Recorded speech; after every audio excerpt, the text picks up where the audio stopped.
নমস্কার বন্ধুরা, মনি রেমেডিসে আপনাদের সবাইকে স্বাগত জানাই। আজ বলবো মোহিনী একাদশীর মাহাত্ম্য নিয়ে। বৈশাখ মাসে শুক্লপক্ষের এই পবিত্র একাদশী মোহিনী একাদশী নামে পরিচিত। শাস্ত্রে বলা হয়েছে এই ব্রত পালন করলে মানুষের জন্ম জন্মান্তরের পাপ ধুয়ে মুছে যায় এবং মোহবন্ধন থেকে মুক্তি মেলে। আজকের ভিডিওতে আমরা জানব মোহিনী একাদশীর শুভ সময়, ব্রত কথা এবং এর অসীম মাহাত্ম্য। শেষ পর্যন্ত আমাদের সাথে থাকুন।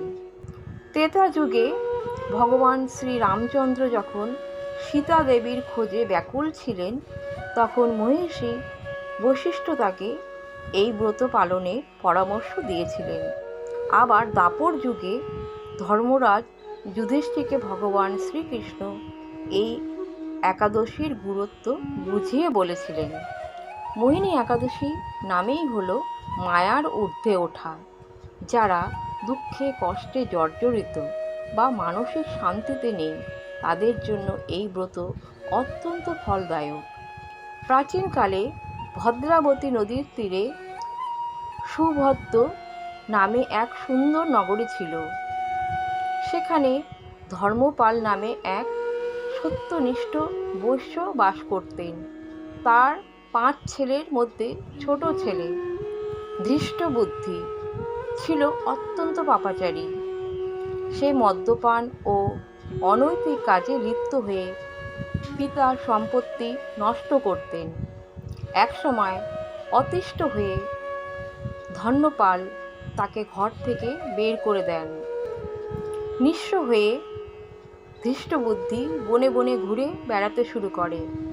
ক্ষুধার্ত ও তৃষ্ণার্ত অবস্থায় একদিন সে মহিষী কৌলিন্যের আশ্রমে পৌঁছায়।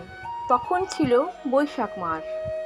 মহিষী যখন গঙ্গা স্নান সেরে ফিরছিলেন, তার গায়ের এক ফোঁটা জল ধৃষ্টবুদ্ধির পায়ে পড়ে। এতেই তার সুমতি ফেরে। সে মহিষীর পায়ে পড়ে ক্ষমা চায় এবং পাপ মুক্তির উপায় জানতে চায়। মহিষী তাকে বলেন, তুমি বৈশাখ মাসের শুক্লপক্ষের মোহিনী একাদশী পালন করো।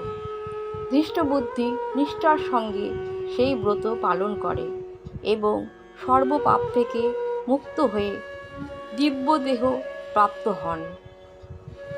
এই ব্রত পালন করতে হলে কিছু নিয়ম মেনে চলা জরুরি। দশমীর দিন থেকেই নিরামিষ আহার গ্রহণ করতে হয়।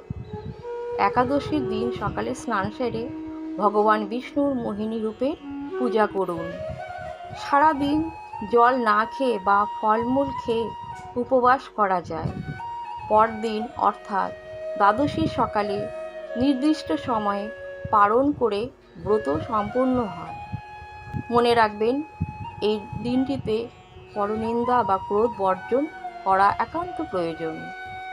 মোহিনী একাদশী আমাদের শেখায় যে মানুষ যতই ভুল করুক না কেন, সঠিক অনুশোচনা ও ভক্তি থাকলে মুক্তির পথ সর্বদা খোলা থাকে। আপনিও যদি এই বছর মোহিনী একাদশী পালন করতে চান, তবে ভক্তি ভরে শ্রীহরির নাম জপ করুন। ভিডিওটি ভালো লাগলে লাইক এবং আপনার প্রিয়জনের সাথে শেয়ার করে পুণ্যের ভাগীদার হন।